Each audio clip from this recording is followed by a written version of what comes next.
that we approve items A and B, which is our agenda, as well as our regular meeting minutes from May 21st. I have a motion. Motion. We have a motion from Commissioner Brown. Is there a second? Second from Commissioner Roney. Any discussion? Seeing none, all in favor, please say aye.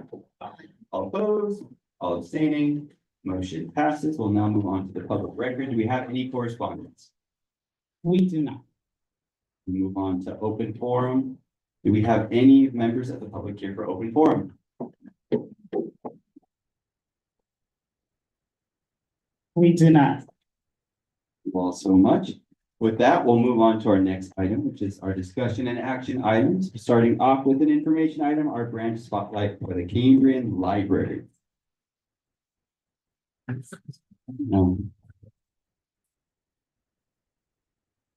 Jill is on the way. Just a couple.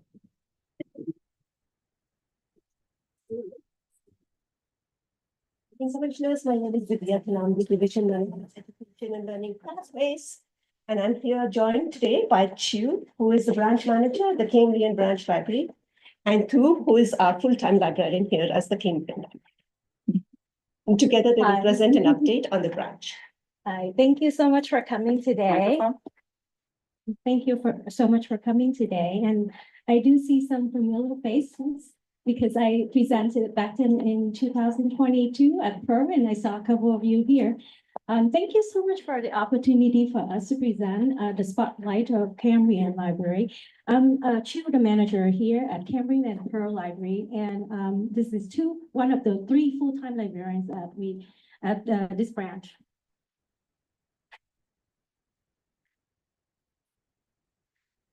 So quick history of the branch. The first original version of Cambrian opens 1961, and then in 2006 is the expanded version of the Cambrian. We now have 2 floors and 28,000 square foot.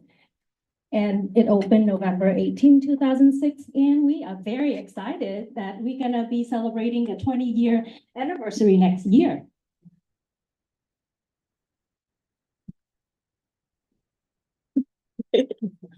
Good evening, everyone. My name is Tu. I'm one of the full-time librarians here at Cambrian, and I would love to talk about our public art here. It's called The Beeline, and it was designed by 2 artists, Andrea Michaelburst and Stanton Sears. So it's an 80-foot long design that wraps all the way up our staircase and all along our 2nd floor balcony. So full of cast iron artwork and also cast glass artwork as well. Oh. Some interesting facts about Cambrian Branch. We are 48 hours per week, and we open Monday from 2 to 6. Tuesday, Wednesday, Thursday are the longer days, and we open 10 to 7 p.m. On Friday, we open 2 to 6 p.m. Saturday, 10 to 6, and on Sunday, 12 to 5. Our library commissioner, Gerard Ronnie, it's going to be my first time meeting you. Thank you. Yeah. So you are our commissioner, according to our facts.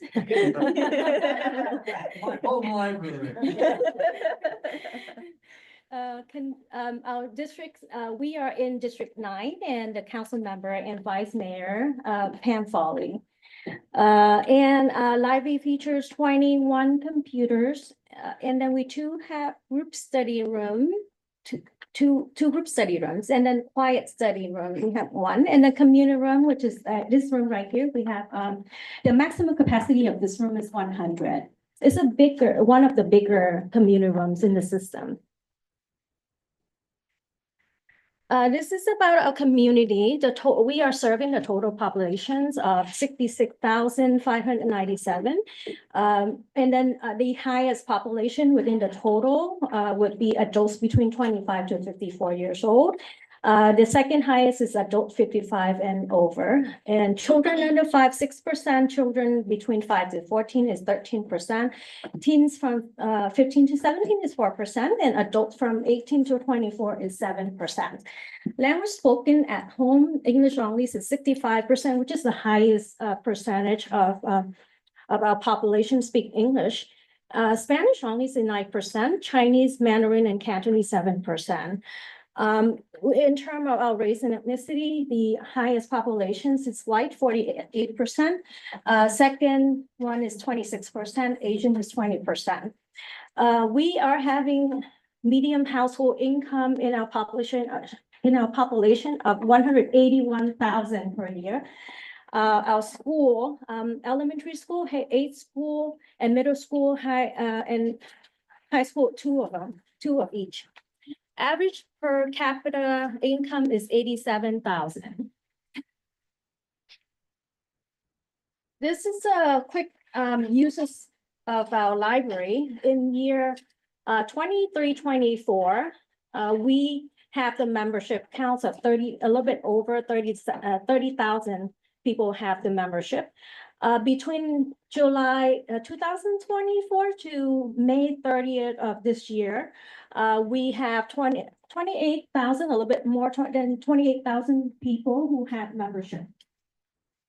The visitors, we have a little bit over 152,000 in year 23-24, and counting from July 2024 to May 30th this year, we have a little bit over 137,000. The total programs that we organized is 510 in last fiscal year, and counting to May 30th this fiscal year, we organized 613 programs. Last year, our program attendance is 26,000, and for this year, counting to May 30th, is 20,000 people attended our program. The total circulation of this branch last year is 557,000. And then it's not on here, but like if we count from like this year through May 30th, we have 421,000 so far, and we keep counting because it's not over yet. This is our top 10 circulation in this library. So the children has the highest circulation, which is 75%, and young adults is 4%, adults 13%, and language 3%.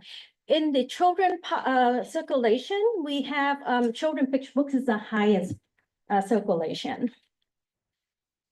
Okay. In year 23-24 fiscal year, we have 7,000 computer booking at our library. So we are serving a diverse community, and we do have a lot of and high demand in our community for programming, and we love to serve the community. We do have a lot of fun programs for families, and Tu's gonna go over all of these interesting fun programs for families.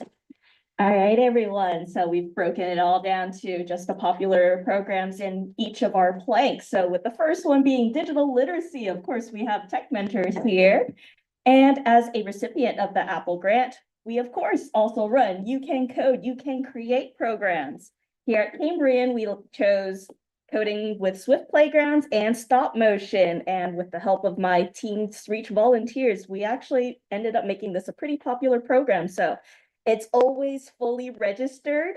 And I feel like what makes this program such a huge success for us is because we have such a small class size. So my team volunteers are able to give every participant a lot of one-on-one time if they needed help. Because these programs, we run it as a self-paced program. So kids of different skill levels are able to just come in and go at it. And the ones that do need a lot of extra help, we've got a lot of volunteers to help them with that.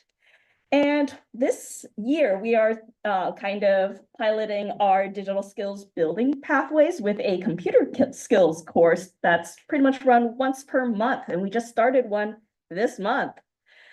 And early education plank, we've got, of course, our story time, which is super popular to the point where we run out of tickets for the first session within 10 minutes of the library opening. So of course, we end up running 2 back-to-back story times every week. And our story times, we kind of vary with the topics, but we do try and work in some cultural celebrations, as well as, hey, random facts that you would like to learn, or social emotional skills as well. And here at Cambrian Branch Library, our community and our staff love animal programs. So we had the holiday petting zoo just last December, and we brought in about 308 people. And just this month alone, we had our summer learning kickoff event with, you've guessed it, it's our petting zoo again. We pulled in over 350 people just for that day alone. And with our expanded learning plank, we have our Wednesday craft extravaganza and Friday fun, both programs that provide craft programs for the kids. But we ended up recruiting a brand new adult volunteer, Miss Show, who loves running our Friday fun. So she does something super unique, which is she'll start the whole process with a drumming session, and it really calms and soothes the kids to the point where they actually focus on the artwork afterwards. It's great. The parents love it, and we keep getting a lot of feedback about how their kids are like, they're usually not this chill. So fantastic. And of course, we have Happy Birds, Pokemon Club. Every single week, we have kids gathering to play the trading card game here at the Cambrian Branch Library. And sure. Commissioner, we do have to wait until after. Oh, Sorry about that. No worries. And we also have our weekly Lego club as well. Next slide, please. All right, and with cultural enrichment, we do have a very diverse community here. So like I said, we try and incorporate that into our story time. So, but also we will do this with craft programs as well. And regardless if it's a story time or a craft program that we do with our cultural enrichment programs, we always try and incorporate cultural snacks, because what's the best way to interact with each other and reach out to each other and connect with each other? Food. And with college and career readiness, we have our Teens Reach crew. Here at Cambrian, we are totally blessed with a robust Teens Reach crew, because they just show up for our volunteering programs. They do not want to show up for any programs specifically for them, but they want to help out. And it's always so nice to see how engaged they are with their community. And we are also partnered with the Campbell Union High School District's Workability Program, which tries to bridge students from the special education classes to provide employment opportunities or learn employment skills as well. So we've been working with them for several years now, and they're volunteers. They pretty much help out at the library with tidying things and cleaning library surfaces. And with adult services, we've been ramping up our efforts to reach out to our adult community. As you've seen, we have quite a large amount of adult community members. So we tried with Bad Art Night, and we were thinking, hey, with crafting, sometimes it's a little bit intimidating. So what if we did a program where the whole goal of the program is to make the most horrible thing in existence? We provide the materials, we provide a prompt, and at the end, we all share our horrible disaster pieces, and everyone votes on who's the worst.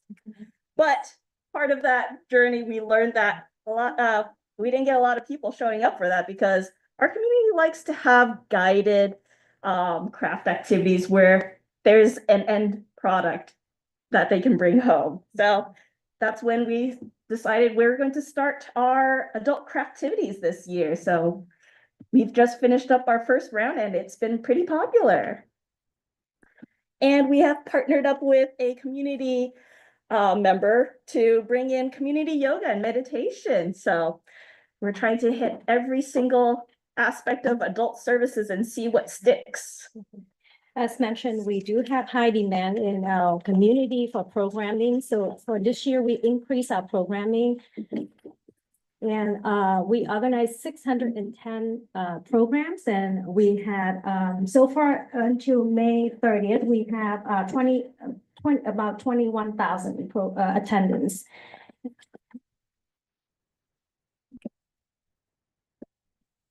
All right, so here's a little preview of all the different things that our volunteers are up to. So we've had over 90 volunteers over the past fiscal year. And our total number of volunteer hours goes almost 3,000. But that's honestly kind of underreported just because a lot of my team volunteers forget to log their hours. But a lot of our programs that we offer here at Cambrian are run by volunteers, so we can't do this without them. So all the large number of programs that we have running here is Pokemon Club, Lego Club, Teens Reach, Adult Craftivity, Grab and Go, Friday Fun. All of these are led by our volunteers. And of course, we are supported by our friends of the Cambrian Branch Library, and we are blessed with their generosity, because without them, we wouldn't have all of these cool programs, especially our awesome animal programs that bring in the entire crowd over. All right, and we also work with plenty of our partners. So again, friends of the Cambrian Branch Library, we can't do anything without them. And we are partnered with the Furry Friends too, and they bring in their therapy dogs for kids to practice their reading with, because who is the most patient and greatest listener in the whole wide world? Dogs. And I mean, sometimes these programs end up turning into a petting session for the kids, but the kids love it, the dogs love it, win-win. And of course, we work together with our next door neighbor, Fire Station 9, for special story times. And the kids aren't too interested in the firefighter story time. They're more interested in seeing the fire trucks afterwards, but hey, it's still fun for them. They get to learn a lot about the stuff that our firefighters do to keep us all safe. And as I said earlier, we've worked with the Campbell Union High School District Workability. And of course, we've also worked together with the Office of Council Member and Vice Mayor Pam Foley. In fact, she actually funded one of our teen volunteers to run a painting for kids and teens program, which was super popular, booked out completely fast. And we had a lot of requests for the wait list also. So fantastic. And the Heartfulness Institute is our partner for doing the community yoga and meditation program. And of course, we've worked together with Ability Path and the Cambrian Education Foundation as well. Last but not least, this is our staff totals. So we do have 11.78 FTE total, and right now we're having 16 staff. Half-time senior librarian is me, and we do have 3 full-time librarians, 1 library assistant, 8 pages, and I think that's it, right? Yeah, we're waiting for 2 pages to be filled. Thank you so much for giving us the opportunity to present. Before we open up the floor to commissioners, is there any public comment on the minutes? I do not see any. Commissioner Rooney, you have the floor. My question, I have many years of experience with children. And I've got every security clearance that exists to work with children. Oh, I'm sorry. I'm saying I have many years of working with kids, and I have every conceivable security clearance there is to do that. And what I would like to do, many of the organizations that I used to work for went away for one reason or another. A lot of that had to do with COVID. My question is, how could I get involved as a volunteer at this library? I live about half a mile from here, so. So if somebody could give me, it doesn't have to be right now, but before I leave, if you could give me some information, I would appreciate it. Absolutely, because we do have our volunteer recruitment that's on our website. So if you'd like to volunteer for us, feel free to make an account on Better Impact. And Miss Isla, who is the adult services librarian, will be the one who'll get in contact with you to get the process rolling. Thank you. Commissioner Brown.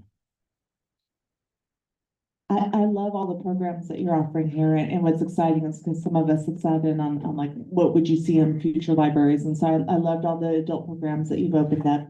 I was student teaching nearby at Oster Elementary a year ago and often used the spaces here to help tutor students. It was really tough to get that. There's just those 3 spaces, and it was really tough to get a nice quiet space to work on reading with the student. So I would love to see more spaces available for helping students in a quiet space, a meeting room. It just seems like 3 was not enough. And one of my favorite reading programs though is Reading to Dogs. So I love that you had a picture of it, then you highlighted it again. So thank you very much. Any other items from commissioners? Commissioner Baker and then Commissioner Banks. Thank you all for the presentation. I have a couple of questions. One about the Pokemon Club and then the other about the volunteers and in general, just the senior community. I'll start with Pokemon Club. One, I live downtown and there's this place on like 2nd Street. It's a place where people can come around and play card games and video, a huge warehouse-like space. I feel there's Guild House. There you go. Shout out Guild House. Listening to this recording. It's just packed all the time because Pokemon and all these other cards, they bring community. We just had the San Jose Public Library breakfast, luncheon and breakfast, past couple of days. We're talking about the designs for the renovations in the future. And one of the things that came up, how can we develop better relationships with the school communities that are connected to our close by our libraries? I know, I think Steindorf is close by here. So I'm curious about your current relationship with Steindorf. I know there's a couple more over here close by, because this area, as I can see in the data, doesn't have a ton of youth, if you will, in comparison to other places, but something like Pokemon Club, it's always going to attract kids. So I'm wondering, do we advertise that out to the kids to get them in? And then whatever it is that you all are doing, we probably need to figure out how to replicate that in other branches. Yeah, we do have a really good relationship with the local school. So SIDA or Charlotte is also one of the school, and these 2 schools and a couple more, they are a regular class visit or field trip customers. So we do have like really good relationship with the teacher, and it's like ongoing relationship for like years. So every year we would be approached by the teachers to bring their classes here. Yeah. Awesome. And then the second question, it's funny you mentioned that Commissioner Perry and I were sitting at a table at that breakfast with a few members of the senior community. And as we were thinking of these grandiose visions of what the libraries could look like, one woman was very adamant, do not forget about the seniors. The baby boomer generation is huge and will need as much support and voice as possible in the coming years. And looking at the demographics of this area, I see like a strong presence there within that community. So what are some of the things that you're hearing from that community about what else they would appreciate? What other services that you hear them inquiring about that you think, hey, as we think about our future libraries, this would be something that would be great for seniors? Absolutely. That was actually part of the reason why we tried so hard with a crafting program for adults, because specifically it was going to be for seniors, because that was who was coming up and getting our adult crafting, grab and go craft kits. When we had that in the corner upstairs for the longest time, we noticed it was mostly seniors who were coming in because they just wanted something to do.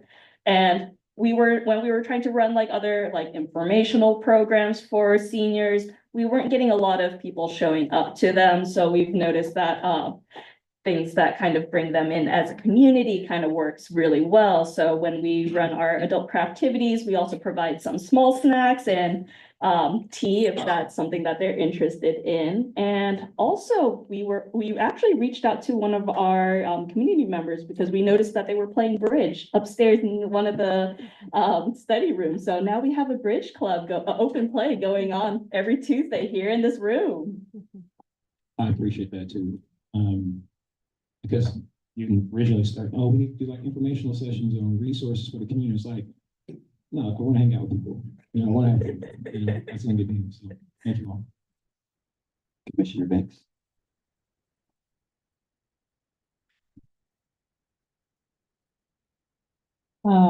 So starting with a comment, two, I absolutely like can feel your passion as you talk and like the way that you engage with crowds. I'm pretty sure and can only imagine that's how you engage with the families that come into this space.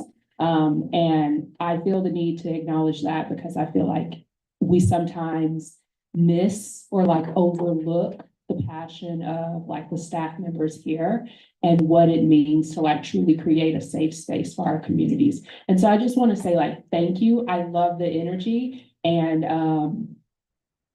it makes me feel very happy. If I could, yes, 100% give it up for two. Like, yeah, lovely. Thank you. I would like to ask, because I love the programs and I love the engagement levels that you have going on right now.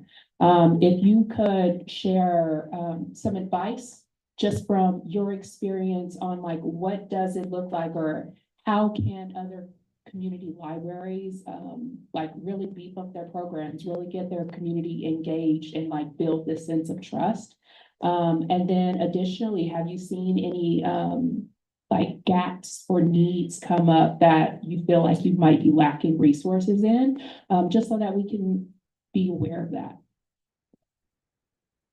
Actually, that's a really good question because when I first arrived here at Cambrian Branch Library in 2022, I was the only librarian here because one was on medical leave of absence and the other had retired. So I was just starting from scratch and I was just trying and throwing any kind of program that I could at the wall and seeing what sticks because I didn't know too much about this community. It's way different from where I grew up in. And I found out here in this community, we have a lot of young families. So we have a lot of younger children. So story time age to like maybe about elementary school age. So I started focusing a lot more on the school aged kids with our craft programs. And from there, once I realized, oh yeah, we're getting a pretty steady audience here. Then I started branching out to other things to see what works best. And I found out that we had a lot of gaps when it came to adult programming. And that's the reason why we've been trying really, really hard to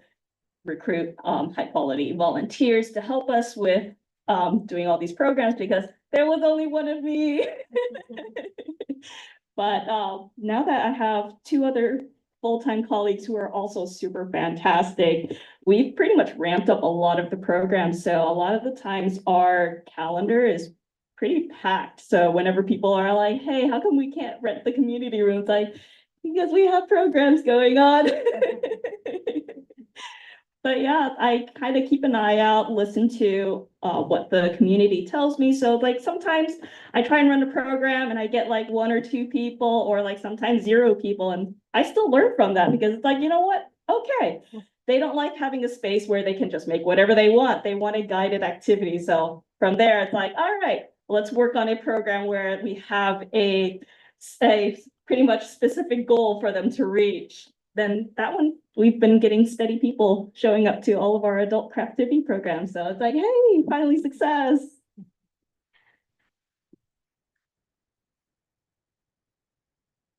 Second to so we do have like a high population of adults here. And we can see there's gap, like we do have a lot of like programs for families, for children, expanded learning, like after school programs, but we see that there's high population of adults from 24 to 55 years old is the highest population. So we been adding more adult programming. So we expanded until like May 30th, we organized 610 programs, which is higher than last year. Yeah.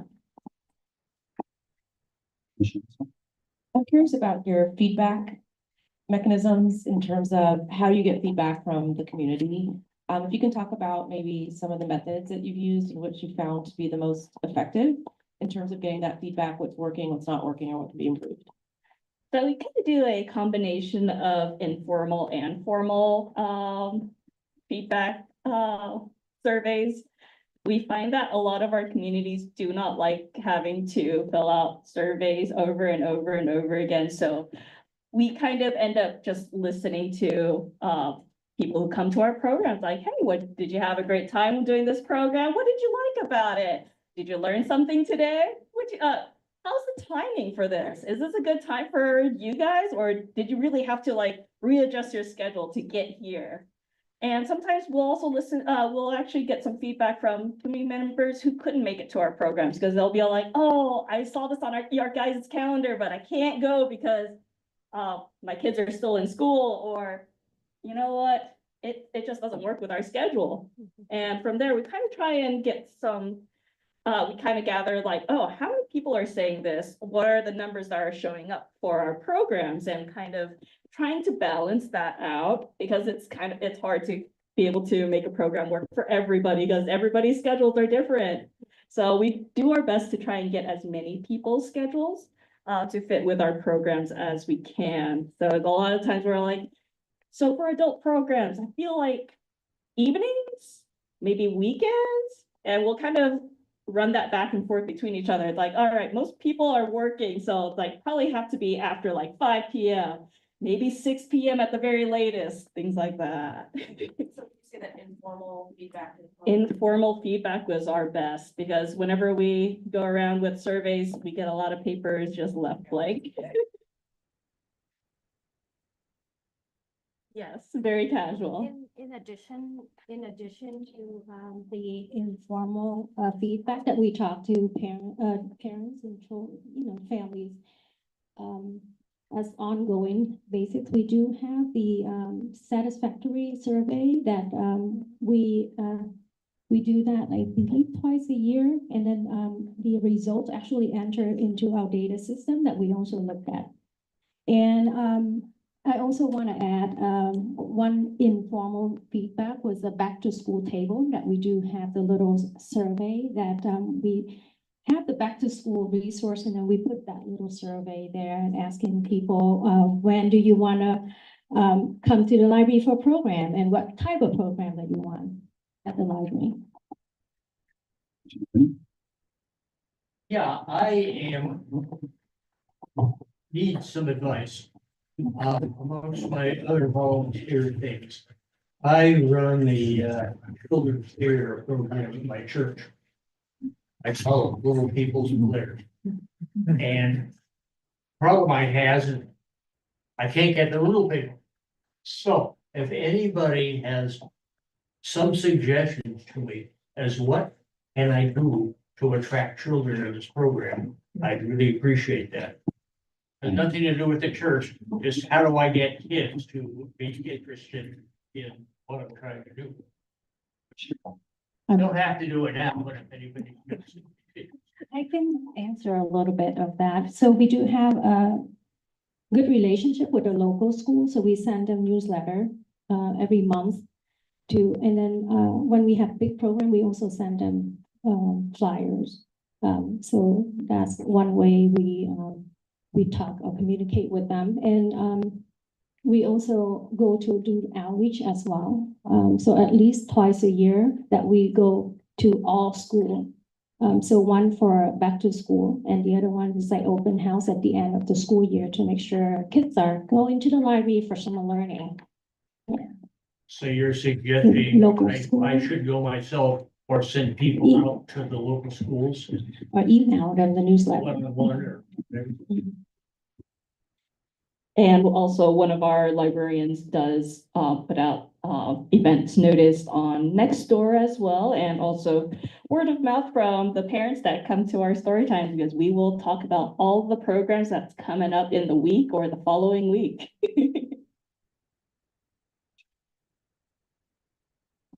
I forgot that one of the features of the school I was working at, it's just a half-mile away, is there part of the county program is attached to it, and they work with the deaf and hard of hearing. So I know a lot of students that were at the school next door to them were really interested because in learning sign language, and I'm wondering if you've taken these opportunities, because that's just a school half-mile away with children that are interested in learning sign language so they can communicate with their peers.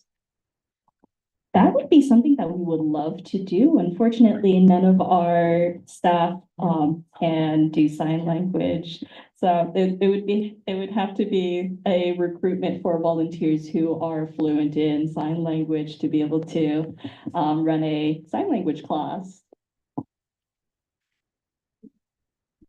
Commissioner Almaquio. The system, there is a system-wide program, like story time, but like in sign language, but like once a year. Yeah, so that is a system-wide program. It's not particularly at Cambrian, but thank you for your suggestion. Commissioner, thank you.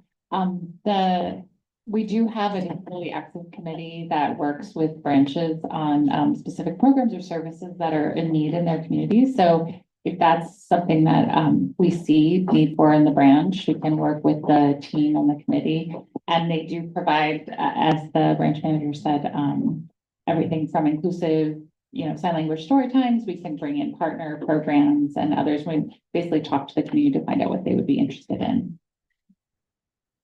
Yes, we can follow up on that. Thank you. Yeah, hello, I'm Commissioner Abastida. I just wanted to commend you guys on the petting zoo. I think that's the coolest thing ever. I really do. I'll probably be here for the next one. On that, I do agree that animals have some sort of educational purpose to children, and I commend you guys for utilizing that and opening up that door to science. I myself, I'm a product of science and education, so thank you for that. I'm definitely gonna be looking at that model to see if we can replicate that in my district as well. So. Any other comments or questions? All right, let's give it up for our presenters. Thank you so much for doing it.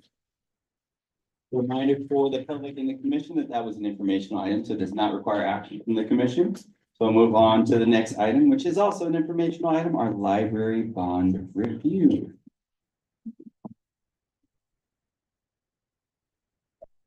Deputy Director Jenny could not be here tonight, so I'm gonna introduce Sal, who is our acting facilities manager and is gonna give us an overview of the bond program, but really our capital program. Hello, everyone. It's nice to see you all. I don't know if it's on. Slide it up. Hello. There we go. I'm Salvador Telly and excited to give you this update. So as you may know, in September 2000, we got a branch facilities master plan. Later that year, November, we got Measure O, which gave us that's 212 million. Sorry, it's been a long. Bond funds. And that got us through April 2016 to complete a few projects, which allowed us to open some new branches in San Jose. In 2019, we were left with 5.9 million remaining. We unfortunately had to defer a lot of the work we wanted to do fiscal year 20 to 21 due to COVID. So that set us back. But in 21 to 22, we developed a new bond project plan. And we were fortunate enough in fiscal year 22 to 23 to get California Building Forward Infrastructure grants. So now we're looking forward to 23 through 26. Our capital program has been implementing this bond and these grant awards. So I want to get your attention to 24-25. That's where we are now. We've been implementing round one of our Building Forward grant, which awarded 9 of our branches, grant funds. I'll get into that in a little bit more. But thankfully, we are also able to secure more funds for the King Library. So that's really exciting. And right now, we're currently looking at Biblioteca Latina Americana for renovations through this grant. So very exciting. Going into 25-26, we're going to continue to implement round one funds. Start working on that new grant award for the King Library. And finish renovation plans and begin the bid award process to move into construction for the Biblioteca Latino Americana branch. So we're hoping by 27-26, we'll be finished with the round one projects for the most part. Biblioteca will be having the construction done and we'll be implementing the King grant. So here's just a brief overview of the first round of grant awards. We have a total of 9 branches: Alviso, Bascom, Biblioteca, East San Jose Carnegie, Educational Park, Hillview, Joyce Ellington, Seven Trees, and Tully Branch Libraries. We are awarded about $8.6 million in grant funds. We're matching that amount dollar for dollar. So far, to date, we've completed a good amount of projects. We've spent $2.7 million, split between grant and match for Alviso, Bascom, East Carnegie, Hillview, Joyce Ellington, and Tully, as well as Seven Trees. So we're about halfway through a lot of these projects, halfway through implementing round one. And looking forward to this next fiscal year, we have a lot of grant projects to finish off. Looking at Tully, Alviso, Bascom, making sure that our roofs are in good state, replacing them fully. Making sure that our HVAC and heating systems are good to go. And yeah, a lot of that going on. So Biblioteca is a big project. Right now, we're in the conceptual design phase. We're actually reaching the end of that phase and going to be moving into the schematics and plan selection. From there, we're going to go to the project bid and award. And we're going to be moving to construction by 2027. So it seems like far away, but it's coming up really quick. And that is my presentation.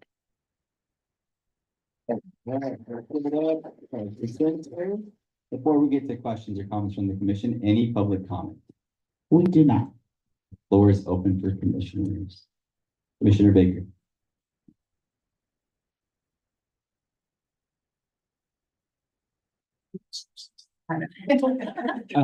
First off, thank you, Sal, for the presentation. I remember a few months back, we were talking about the renovations, the improvements for Biblioteca. Could you remind me what some of the main features were in the round one? I think it was like security cameras, things of that nature. And then I'm curious about the community engagement portion for round two. What was that about? What are we gonna be doing there? So for Biblioteca, yes, security cameras are part of that. We're going to be upgrading the system to a more modern system, as well as redoing the lighting inside, working on the restrooms, the staff space, the entryway to make it more accessible, and as well as the HVAC and heating and air conditioning. For round two, we were just awarded the grant. We're still going along. That's to be determined. I'm not too sure, or. Yeah, I can add to, for the grant for the King Library is truly infrastructure projects. So it really contributes funding to our joint operations with San Jose State University for the library. So the library, like many large buildings, already has a sort of a backlog of deferred maintenance and infrastructure projects.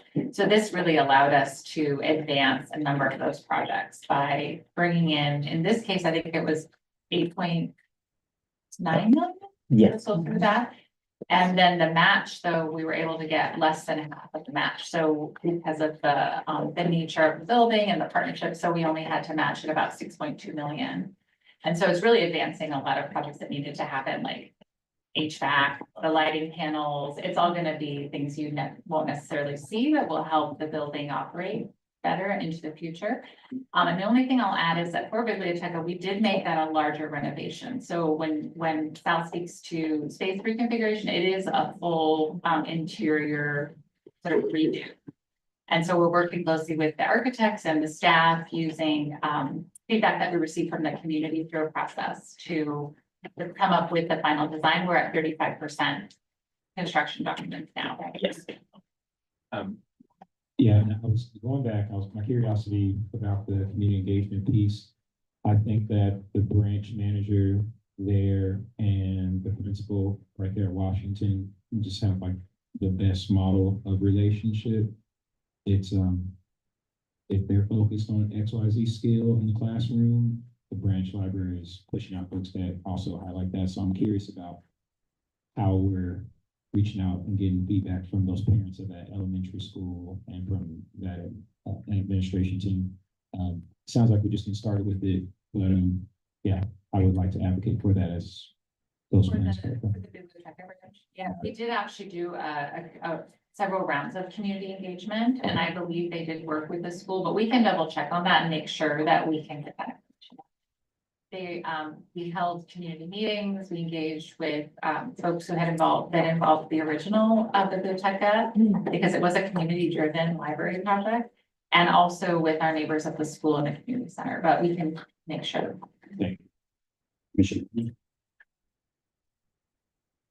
Thank you. I've got, I think, a fairly obvious question. I keep hearing the term grant and whatnot again, and are the policies, if you want to call it that, of our esteemed leader in Washington going to affect us, what we're trying to do here? The indication we have for the indications that we have for the building forward infrastructure grant is that they are being awarded as planned. We haven't seen any interruptions. So that's not federal money. It is, it comes from the federal, it was a federal building forward infrastructure grant that went through the state libraries, but it's already been awarded. So we're not anticipating any interruption. Okay, so it can't be taken away. You know what? As far as you know. I don't know. I don't know if I can say that. It's not safe. It's not even safe. But even in cases where that has been, where it's been stated that money might be brought back, there have been legal remedies implemented. And so now there's a number of decisions being made. So we haven't had a situation yet where we've had grant pulled back. Knock on wood. Commissioner Mendoza.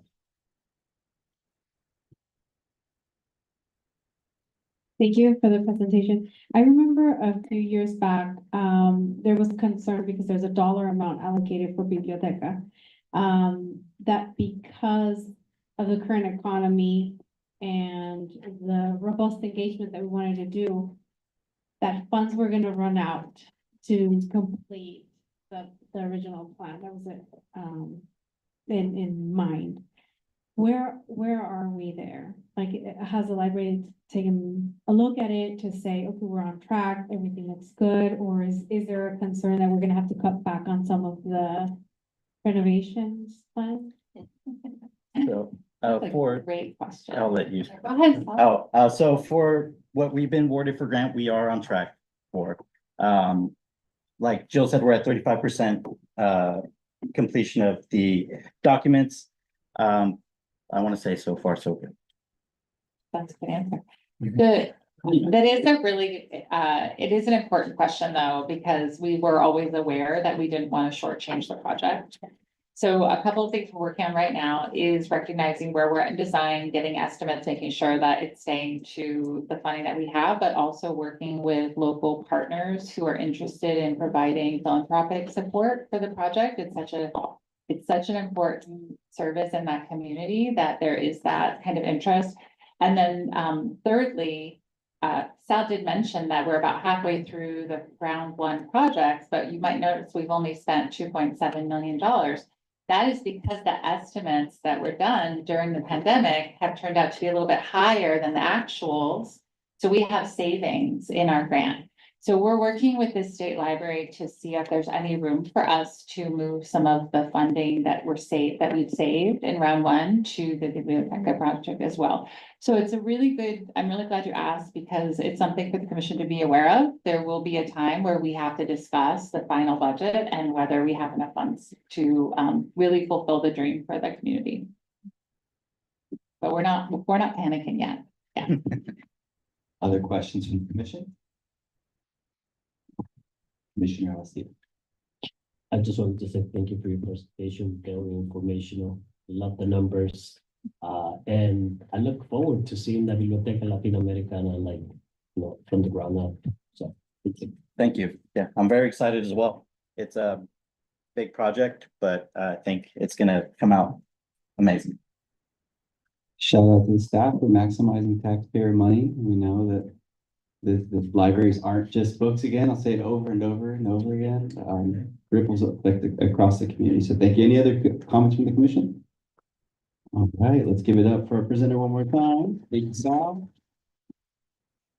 As a reminder, folks, that does not require any action because it is an informational item.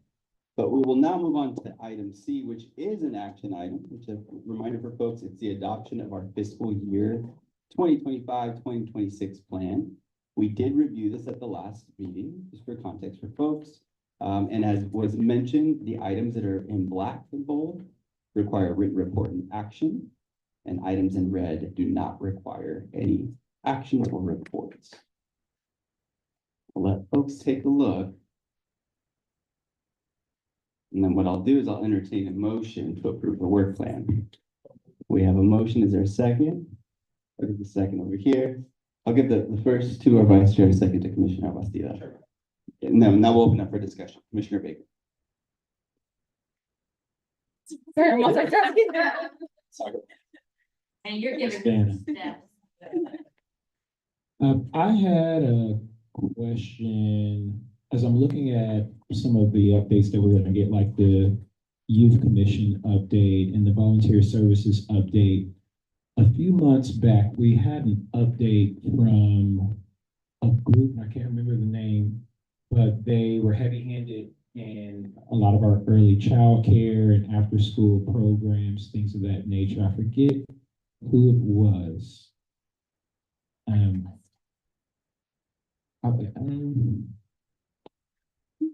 Yeah.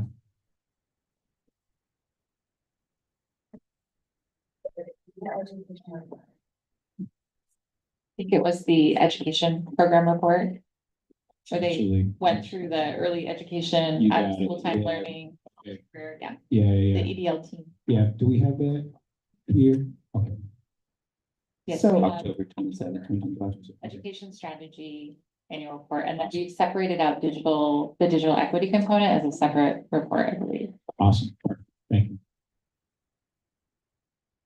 Other questions or comments? I'm just curious why no meeting is in bold. Because we're not voting on it. A reminder, sometimes folks will try to show up spaces too. Any other questions, comments? As a reminder, right now, the motion is to approve the work plan. If there is no discussion, I'll call the vote. All in favor, please say aye. All opposed? All abstaining? Motion passes. We have a work plan, y'all. We can clap for that. Yes. All right. Oh. Do we do public comment? Thank you, Vice Chair. Do we have public comment? We'll take a step back. We do not. Okay. Just to be safe. I'd like to entertain the motion. I just want to be safe. Want to entertain the motion to approve the work plan. We have a second. Any discussion? All in favor, please say aye. Aye. All opposed, all abstaining. Motion passes. We're doing things right. Awesome. Now, moving on to our action item, to our election of our fiscal year 2025-2026 officers, where we will approve a chair and vice chair. Wait, oh, we really? Not safe. Yeah. Any public comment on the election of our chair? We do not. Okay. So usually the way it works is folks can entertain a motion at the beginning, or we start with the chair and work our way from there. It does require a motion, a second, approval of the commission. If there are multiple folks who are interested, then we have a process where folks can state their case. Nominate, yeah, you're completely right. Folks will nominate folks can respectfully accept, decline, and then it will still require a motion second in our usual process. Any questions on that process? Because I know I jumbled it up at the beginning. So again, there will be nominations. There will still require a motion second and a vote. We will start with the chair. All right. I would like to nominate our vice chair to be our next chair. Do you respectfully agree, accept the nomination? Right, so. Yeah. Point of order. So what we've done in the past is we usually will ask folks if they're basically interested. And then from there, it'll still require a formal motion and a second, because then it can enable folks to their case if there's more. So, Vice Chair, would you accept the nomination for chair? I accept the nomination. Are there any other nominations for chair? Are there any other nominations for chair? My vice chair is letting me know I have to say at least 3 times. Are there any other nominations for chair?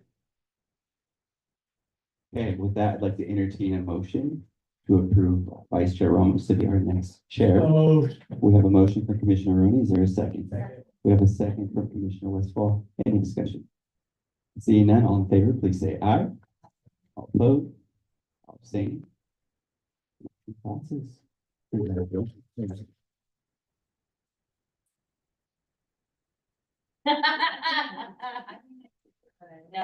you're here to the end, dude. Okay, I got you. Close it out. All right, so we have a chair, and I will move on to vice chair. Are there any nominations for vice chair?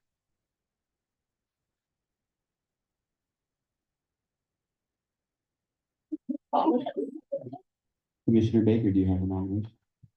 I'd like to nominate Commissioner Banks. Commissioner Banks, would you like to accept the nomination? Commissioner Banks is accepting the nomination. Are there any other nominations for vice chair? Are there any other nominations? Are there any other nominations for vice chair?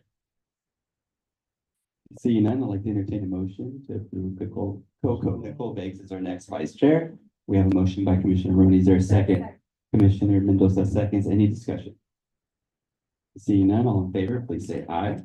All opposed, all abstaining, motion passes. We have a vice chair. Oh, that's so good. It's wonderful. I was like, is this gonna turn into, what is this gonna turn into? Awesome, awesome, y'all, wonderful, wonderful. We'll now keep it going and turn it over to our wonderful council member for council announcements. Thank you so much. I've learned so much from all of you, and I certainly have learned a lot, especially the history from every time we go to a different library. So thank you so much.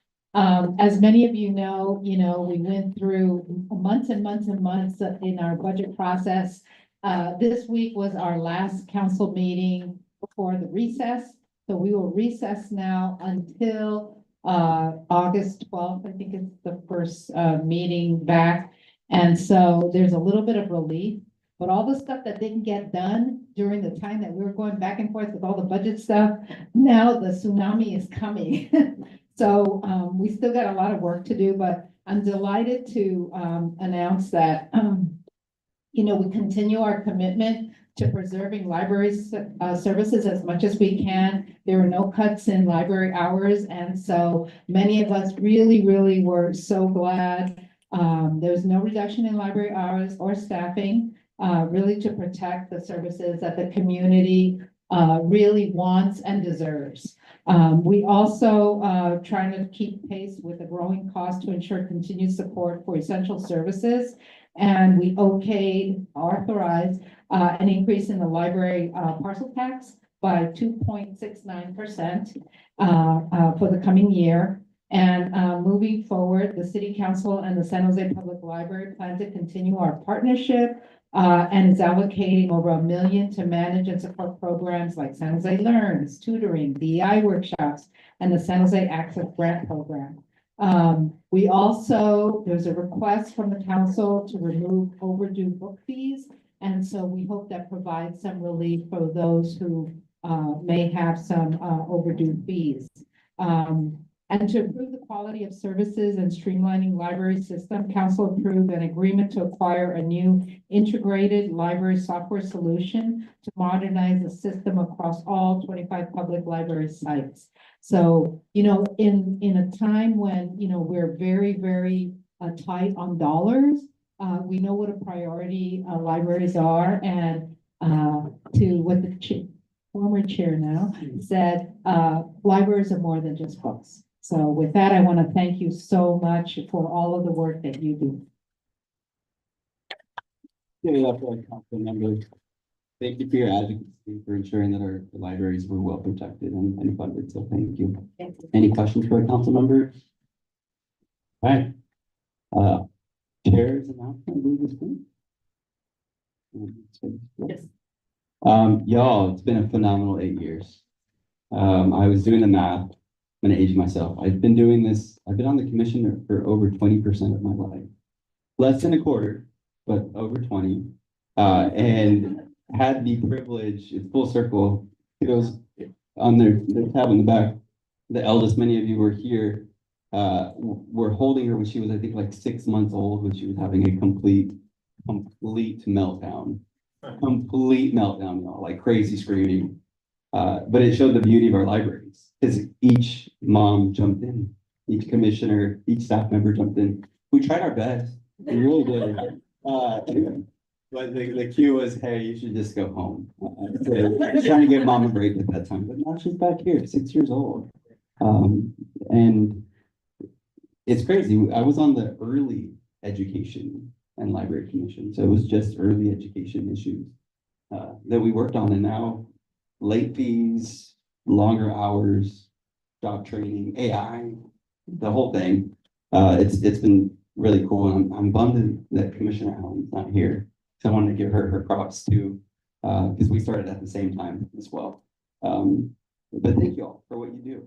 This work is so important, so important. The elimination of late fines, as much as I hype it up because it matters so much to communities all across our city. And the power that when we did that map, the equity map to show there's issues here, and something was done about it. And I just want to emphasize that something was done about it because of commissioners like you, like staff in this room. And I'm bummed that I can't be on the commission anymore. It's a bummer. As Jill said, though, we respect the rules before us. Others might be challenging for others in other places of government today, but this has been a great honor. So thank you for all that you do, continue to do, and I'll be close by. I'll be tuning in. Might get some public comment from time to time, but you will see me for sure tapping into our libraries just for my role in the school board and honestly as a dad. So thank you for what you do, continue to do. And our commission is really good. Really good. All right. Let's move it on to library directors. Thank you so much. Forever my chair, come in, no, again, no, I'm kidding. We had a wonderful, community breakfast celebration and, thanks to all of you who could attend. At that time, we did celebrate, Chair Magana's, I don't know you former chair, the artist formerly known as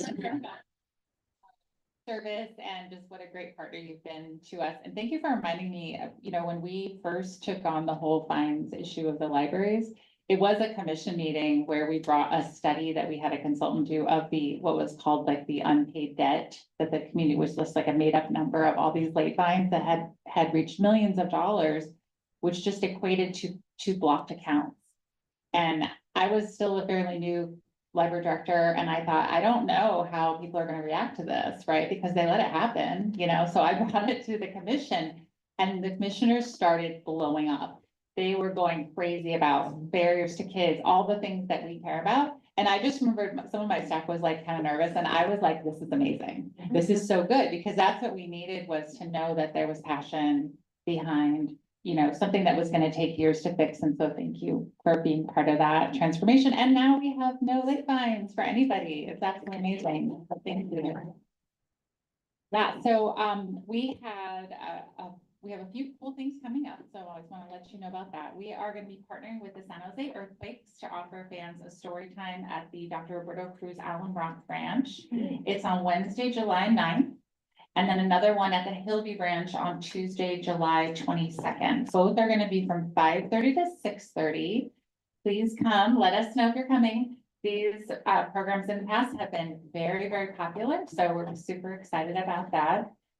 We are super proud, as you know, to nurture partnerships with our local sports teams. So the Earthquakes, we just had a program with the Bay FC. And so we're going to keep that sort of activation alive. We also have the Dr. Roberto Cruz Allen Rock Branch 20th anniversary coming up. So you're all invited. It is going to be on Saturday, July 12th from 11 a.m. to 2 p.m. So it'll be a community kickoff with, of course, city leaders. Our councilmember Peter Ortiz is going to be hosting with us.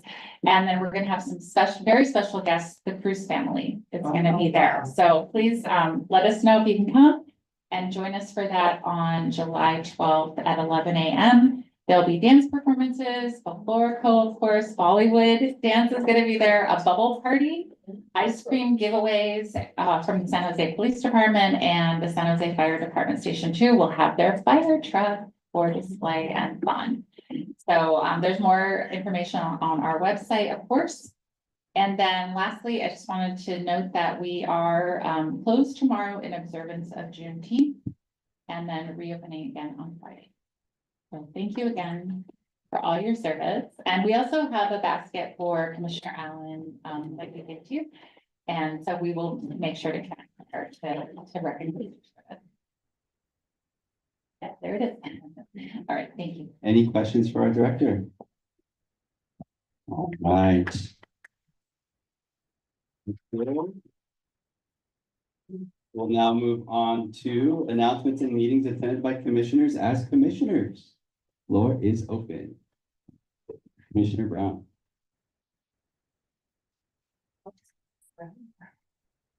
I really enjoyed the breakfast and having a chance to collaborate with the community, to see many leaders and community members show up to that event and map out their libraries and see how darn hard it is to squeeze in everything you would like to see in the library onto one little plot. Was not going to happen, but it was great. It was great to do that. On Monday, I was in Sacramento and it was a disability rally, and we're, all gearing up because it's the 35th anniversary of ADA next month. Sorry,